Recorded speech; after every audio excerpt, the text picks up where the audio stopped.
Halo, assalamualaikum warahmatullahi wabarakatuh. Ketemu lagi di channelnya Sahabat Peternakan. Hari ini kita ada di Kauman, di rumahnya Bu Indah. Nah, kita dapat laporan kalau produksi ayamnya turun sampai 50%.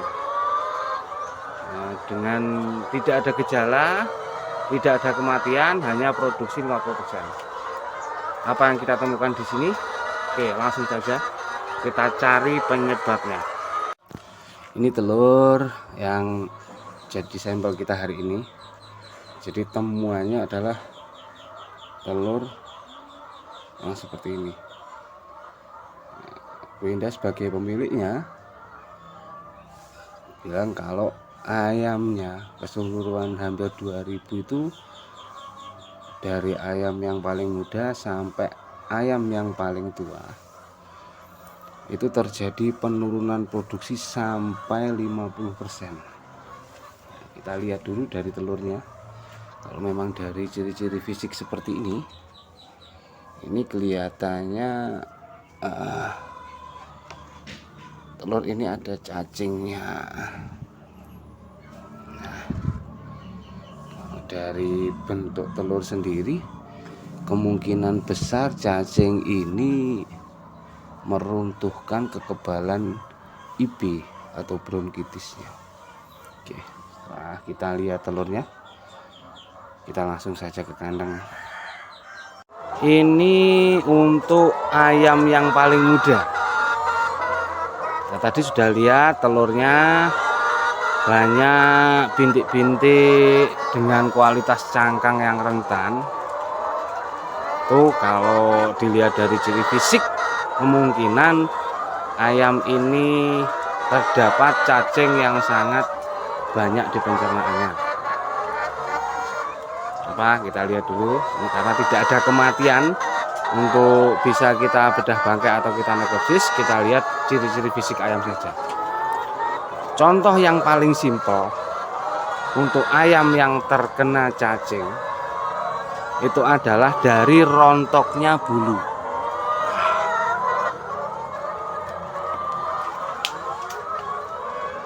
Semakin banyak bulu ayam yang rontok seperti ini, nah tuh semakin banyak, itu tanda-tanda cacing sudah mulai menyerang atau kapasitas cacing di pencernaan itu sudah mulai banyak. Kalau kita lihat kotorannya sendiri, nah itu banyak yang hitam kecoklatan seperti ini. Itu adalah ciri-ciri cacing. Nah, ini produksinya turunnya lumayan drastis nih ya.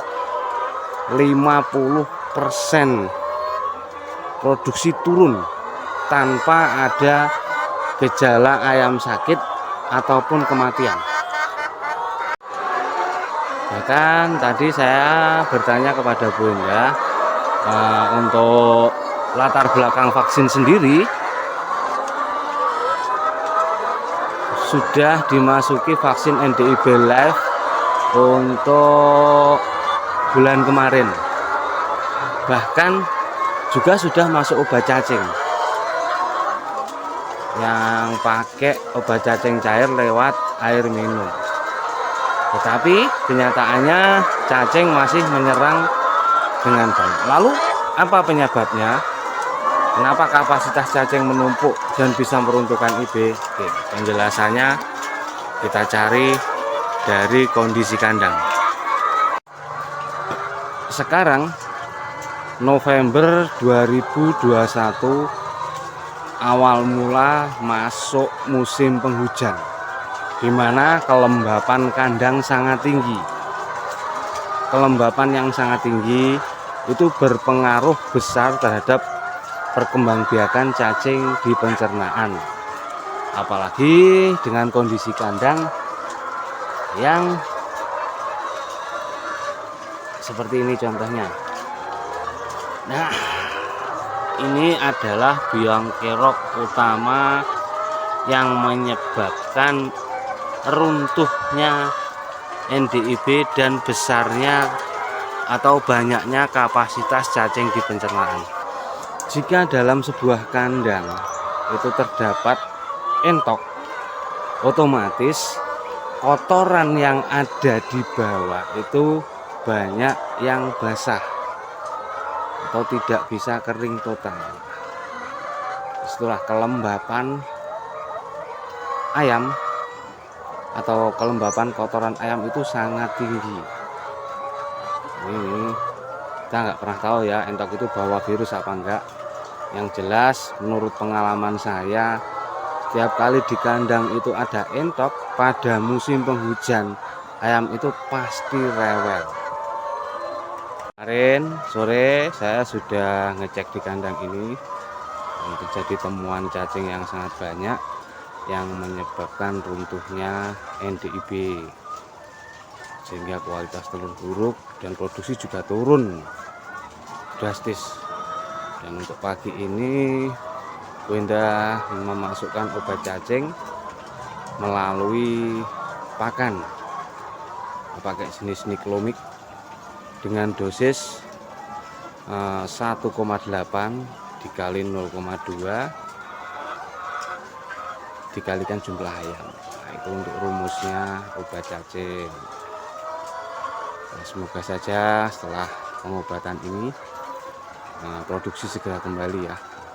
Lepas dari obat cacing ini, besok akan segera disambung antibiotik pencernaan selama 3-4 hari. Kenapa harus antibiotik pencernaan? Pengaruh dari obat cacing ini sangat keras. Ketika cacing keluar dari pencernaan atau organ ayam, itu akan meninggalkan luka dan infeksi. Ketika infeksi itu terjadilah nutrisi pada makanan tidak bisa terserap dengan baik. Peran dari antibiotik pencernaan tersebut untuk mengembalikan sistem pencernaan agar bisa menyerap berbagai nutrisi yang dimakan dengan baik, sehingga bisa menimbulkan atau bisa menghasilkan telur yang bagus. Antibiotik pencernaan sendiri yang besok kita pakai adalah punya kandungan amoksisilin kolistin.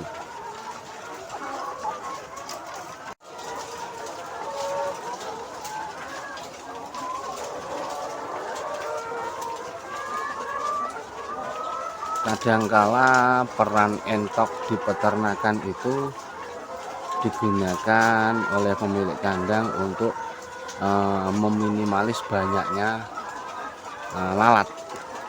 Jadi entok itu memakan belatung-belatung lalat yang ada di bawah kandang. Tetapi kadang banyak peternak yang tidak pernah berpikir akibatnya jika ada hewan lain atau unggas lain yang ada di bawah kandang. Pengaruhnya terhadap kesehatan itu seperti apa? Banyak ternak yang tidak pernah berpikir. Ini pembawa virus yang menyebabkan tingginya kelembapan sehingga bisa terserang cacing. IB juga bisa membawa AI. Yang jelas sangat rentan terhadap ND, jenis entok ini. Makanya untuk teman-teman yang belum tahu atau sahabat-sahabat peternakan yang belum tahu, alangkah lebih baiknya jika kandang itu steril, hanya ada ayam, tidak ada entok ataupun bebek. Bahkan kalau bisa tidak ada ayam kampung, itu akan lebih aman. Itu hanya sekedar saran dari kami. Nah, buat sahabat-sahabat semuanya. Nah, ini juga merupakan keluh kesah atau suka duka peternak kecil yang ada di Blitar ya. Kenapa ilmu pengetahuan itu sangat penting? Inilah yang terjadi. Nah, kemarin waktu harga telur masih 13.000, ayam ini tidak ada masalah, bahkan bertelur dengan baik. Tapi dengan harga sekian diputarkan ke pakan tidak cukup. Tetapi sekarang ketika harga telur itu sudah mencapai 17.000, cobaan masih juga datang. Seperti ini, ayamnya terserang penyakit, terjadi penurunan produksi. Walaupun tidak ada kematian, tapi untuk manajemen perputaran pakan, kalau produksi per hari dari total produksi itu hanya 50%, ya sama saja dengan harga 13.000 kemarin. Hasilnya pun masih belum cukup untuk diputarkan ke pakan. Kita doakan semoga habis pengobatan ini produksinya segera kembali, ayamnya tetap sehat. Ini buat semua sahabat-sahabat peternakan, ilmu pengetahuan ini penting. Belajar itu tidak ada batasnya. Jadi setiap saat, setiap waktu, ilmu teori-teori dalam ayam itu bisa berubah. Karena apa? Perkembangan virus dan penyakit semakin hari bertambah tahun itu akan bermutasi, dan banyak penyakit-penyakit yang baru yang masuk sehubung dengan tingkat kepadatan yang semakin banyak populasi ayam, cuaca yang berubah.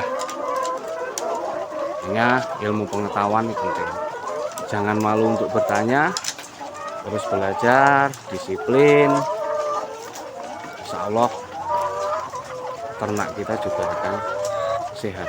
Oke teman-teman, sekian dulu video kita tentang pengobatan ayam yang terjangkit cacing dan meruntuhkan NPIP. Mungkin 4 atau 5 hari lagi kita akan ngecek di sini ya. Kita lihat hasilnya pengobatannya, karena nanti masih panjang. Setelah hari ini obat cacing, besok kita mau masukkan antibiotik pencernaan selama 3 atau 4 hari. Setelah itu programnya kita perbarui NDIB-nya, lalu kita pacu lagi dengan pemacu telur atau vitamin E konsentrasi tinggi. Semoga apa yang saya sampaikan ini bermanfaat buat kita semua. Tetap jaga ternak Anda, selalu disiplin dalam mengelola peternakan. Salam peternakan. Wassalamualaikum warahmatullahi wabarakatuh.